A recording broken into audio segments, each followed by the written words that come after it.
ಧರ್ಮಸ್ಥಳ ಭಾಗದಲ್ಲಿ ಹೂತಿಟ್ಟ ರಹಸ್ಯ ಹುಡುಕಾಟ ಕ್ಲೈಮ್ಯಾಕ್ಸ್ ಹಂತಕ್ಕೆ ಬಂದಿದೆ. 13ನೇ ಪಾಯಿಂಟ್ನಲ್ಲಿ ಶೋಧ ಕಾರ್ಯಕ್ಕೂ ಎಸ್ಐಟಿ ಸಿದ್ಧತೆ ಮಾಡಿಕೊಂಡಿದೆ.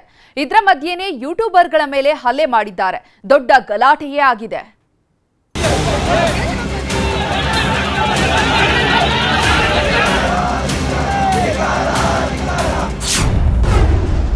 ಧರ್ಮಸ್ಥಳ ವರದಿ ಮಾಡುತ್ತಿದ್ದವರ ಮೇಲೆ ಅಟ್ಯಾಕ್.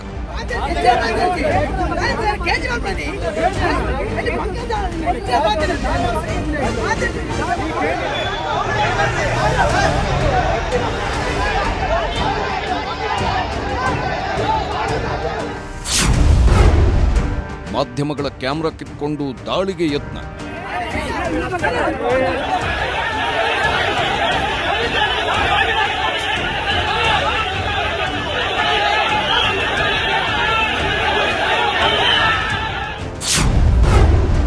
ವರದಿಗಾರರು ಯೂಟ್ಯೂಬರ್ಗಳ ಮೇಲೆ ಕಲ್ಲು ತೂರಾಟ.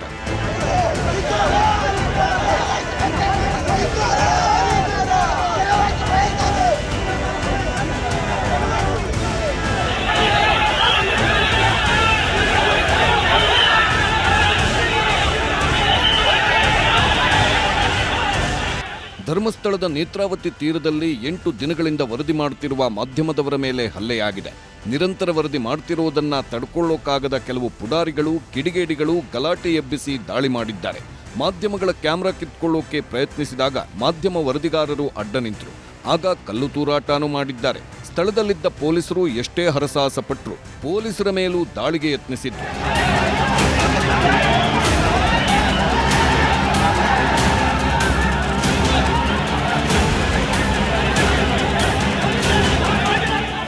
ಇದಕ್ಕೂ ಮುಂಚೆ ಸಂಜೆ 4 ಗಂಟೆ ಸುಮಾರಿಗೆ 8ನೇ ದಿನದ ಉತ್ಖನನದ ಜಾಗಕ್ಕೆ ಇನ್ನಿಬ್ಬರು ಅನಾಮಿಕ ವ್ಯಕ್ತಿಗಳು ಬಂದರು.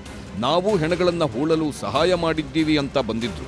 ಎಸ್ಐಟಿ ಅಧಿಕಾರಿಗಳು ಮತ್ತಿಬ್ಬರು ಅನಾಮಿಕರ ಮಾಹಿತಿ ಆಧರಿಸಿ ಶೋಧ ನಡೆಸಿ ಹೊರಗೆ ಬಂದರು. ಇಬ್ಬರು ಅನಾಮಿಕರನ್ನ ಮಾಧ್ಯಮಗಳು ಕವರೇಜ್ ಮಾಡುತ್ತಿದ್ದಾಗ ಕೆಲ ಕಿಡಿಗೇಡಿಗಳು ಮಾಧ್ಯಮದವರ ಮೇಲೆ ದಾಳಿ ಮಾಡಿದ್ರು. ಸ್ಥಳದಲ್ಲಿ 100 ಪೊಲೀಸರು ಇದ್ದಿದ್ರಿಂದ ದೊಡ್ಡ ಅನಾಹುತ ತಪ್ಪಿತು.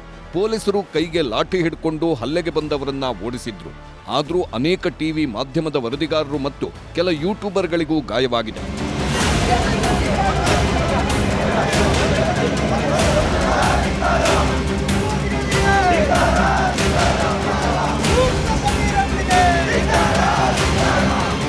ಧರ್ಮಸ್ಥಳ ಕಾಡಿನೊಳಗಿನ ರಹಸ್ಯ ಭೇದಿಸುತ್ತಿರುವ ಎಸ್ಐಟಿ ಬಂಗ್ಲೆಗುಡ್ಡದಲ್ಲಿ ಶೋಧಕ್ಕೆ ಇಳಿದಿತ್ತು. ಪಾಯಿಂಟ್ 13ರ ಬದಲು ಮತ್ತೆ ಬಂಗ್ಲೆಗುಡ್ಡಕ್ಕೆ ಬಂದ ಎಸ್ಐಟಿ ಪಾಯಿಂಟ್ 11ರಿಂದ 100 ಮೀಟರ್ ದೂರದಲ್ಲಿದ್ದ ಪಾಯಿಂಟ್ 11A ಗುರುತು ಮಾಡಿ ಅಗೆಯಿತು. ಪಾಯಿಂಟ್ 11A ನಲ್ಲಿ 3 ಅಡಿ ಆಳ ಅಗೆದರೂ ಏನೂ ಸಿಗಲಿಲ್ಲ. ಪರಿಣಾಮ ಆ ಗುಂಡಿಯನ್ನ ಅಲ್ಲೇ ಮುಚ್ಚಿ ವಾಪಸ್ಸಾಯಿತು ಎಸ್ಐಟಿ ಟೀಮ್.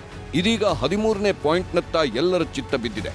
ಪಾಯಿಂಟ್ 13 ಅಗೆಯೋದೇ ಎಸ್ಐಟಿಗೆ ದೊಡ್ಡ ಸವಾಲಾಗಿದೆ.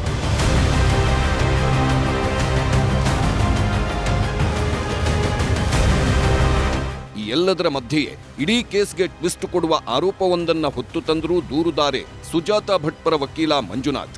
ಶವಗಳ ಪತ್ತೆಗೆ ಗ್ರೌಂಡ್ ಪೆನಿಟ್ರೇಟಿಂಗ್ ರಾಡಾರ್ ಬಳಸಲು ಒತ್ತಡ ಹೇರಿದ್ರು. ಜಿಪಿಆರ್ ಖರೀದಿಗೆ ಕೆಲ ಶಕ್ತಿಗಳಿಂದ ಅಡ್ಡಿಯಾಗ್ತಿದೆ ಎಂಬುದು ಮಂಜುನಾಥ್ ಆರೋಪ. ಜಿಪಿಆರ್ ಯಂತ್ರ ಸಿಗದಂತೆ ಕೆಲವರಿಂದ ಪಿತೂರಿ ಆಗ್ತಿದೆಯಂತೆ. ಕಂಪನಿಗಳ ಮೇಲೆ ಒತ್ತಡ ಹಾಕಿ ಬೆದರಿಕೆ ಹಾಕ್ತಿದ್ದಾರೆ ಅಂತ ಆರೋಪ ಮಾಡಿದ್ದಾರೆ ಮಂಜುನಾಥ್. ಹಾಗೆ ಕೆಲವರು ಮುಂಗಡವಾಗಿ ಜಿಪಿಆರ್ ಬುಕ್ಕಿಂಗ್ ಮಾಡಿದ್ದಾರೆ. ಎಸ್ಐಟಿ ತನಿಖೆಗೆ ಜಿಪಿಆರ್ ಸಿಗದಂತೆ ಪಿತೂರಿ ಅಡ್ಡಿ ಮಾಡುತ್ತಿದ್ದಾರೆ.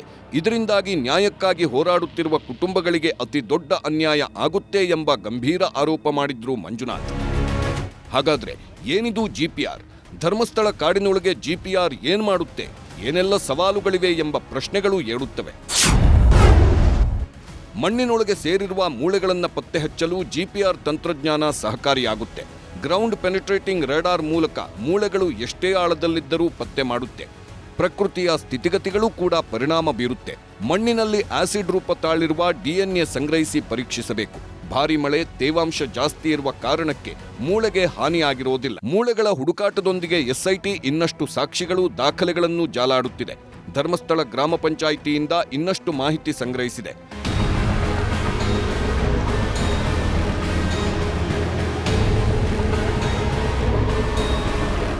ಕ್ಯಾಮರಾಮನ್ ನಿಖಿಲ್ ಸುವರ್ಣ ಜೊತೆ ಕಿಶನ್ ಶೆಟ್ಟಿ ಹಾಗೂ ಅಜಿತ್ ಕುಮಾರ್, ನ್ಯೂಸ್ 18.